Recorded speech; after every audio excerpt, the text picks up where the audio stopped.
திருச்சியில் ஒரே குடும்பத்திற்குள் அடுத்தடுத்து பழிக்கு பழி படுகொலை சம்பவங்கள். அதிமுக முன்னாள் கவுன்சிலர் மகன் வெட்டி கொடூர கொலை. துப்பாக்கி அரிவாளுடன் வந்த மர்ம கும்பல் தப்பி ஓட்டம்.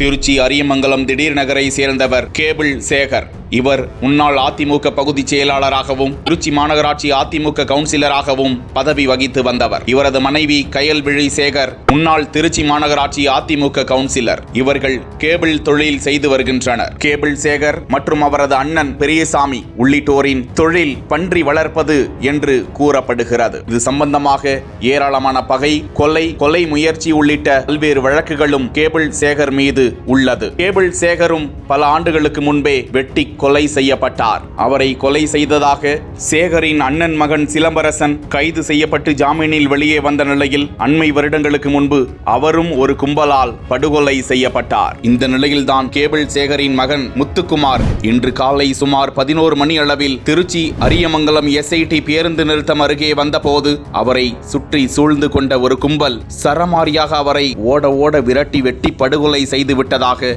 பரபரப்பு காட்சிகள் வெளியாகியுள்ளன. தகவல் அறிந்த திருச்சி மாநகர அரியமங்கலம் காவல் நிலைய போலீசார் சம்பவ இடத்திற்கு விரைந்து சென்று முத்துக்குமாரின் உடலை கைப்பற்றி பிரேத பரிசோதனைக்காக திருச்சி அரசு மருத்துவமனைக்கு அனுப்பி வைத்தனர். முதற்கட்ட விசாரணையில் தொழில் போட்டி அல்லது பழிக்கு பழி சம்பவமாக இந்த கொலை நடந்திருக்கலாம் என்ற கோணத்தில் போலீசார் தீவிர விசாரணையில் ஈடுபட்டு கொலையாளிகளை தேடி வருவது குறிப்பிடத்தக்கது.